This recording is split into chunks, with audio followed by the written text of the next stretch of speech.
అనకాపల్లి జిల్లాలో 205 ఫార్మా పరిశ్రమలు ఉత్పత్తి చేస్తున్నాయని, వీటిలో అధిక ప్రాధాన్యత భద్రతకి ఇవ్వాల్సిన అవసరం ఉందని, కానీ యాజమాన్యాలు భద్రతని గాలికి వదిలేస్తున్నాయని, భద్రతా ప్రమాణాలు పాటించాలని సిఐటియు జిల్లా ఉపాధ్యక్షులు గనిశెట్టి సత్యనారాయణ డిమాండ్ చేశారు. సిఐటియు ఆధ్వర్యంలో ఫార్మాసిటీలో 54వ జాతీయ భద్రతా వారోత్సవాల్లో భాగంగా ర్యాలీ నిర్వహించారు.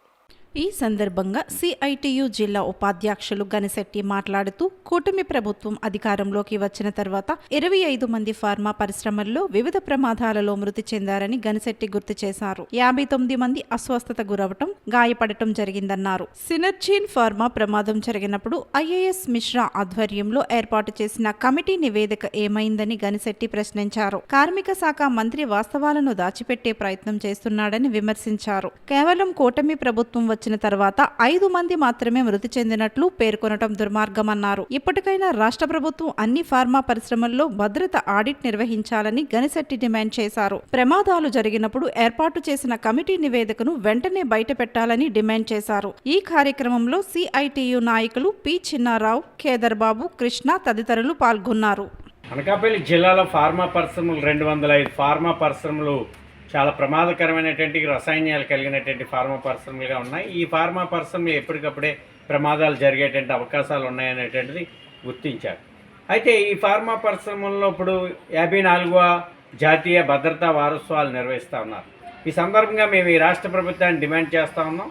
ఈ 205 ఫార్మా పరిశ్రమల్లోనే ఆడిట్ నిర్వహించండి, భద్రతా ఆడిట్ నిర్వహించండి, కార్మికుల యొక్క భద్రతా, రక్షణ, సంక్షేమం కోసం అధిక ప్రాధాన్యత ఇవ్వండి. ఆ రకంగా చర్యలు చేపట్టకపోవడం వల్ల భద్రతా ప్రమాణాలని, భద్రతని యాజమాన్యాలు గాలికి వదిలేయడం వల్ల వీటిని పర్యవేక్షించవలసినటువంటి ప్రభుత్వ అధికారి యంత్రాంగం ప్రభుత్వం నిమ్మక నీరెత్తినట్లు వ్యవహరించడం వలన ఈ కూటమి ప్రభుత్వం వచ్చిన తర్వాత 25 మంది మృతి చెందారు, 58 మంది వరకు గాయాలకు గురి అయినటువంటి పరిస్థితి.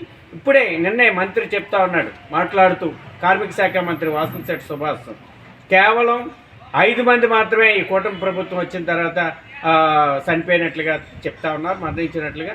కానీ మేము ఈ రాష్ట్ర ప్రభుత్వాన్ని చెప్తా ఉన్నాం, ఎసెన్షియా ఫార్మాలో 17 మంది, ఠాగూర్ ల్యాబొరేటరీస్లో కార్మికులు, అలాగే సినర్జీల్లో 4, ఈ రకంగా అనేక మంది కార్మికులు ఇప్పటి వరకు చనిపోయినటువంటి పరిస్థితి.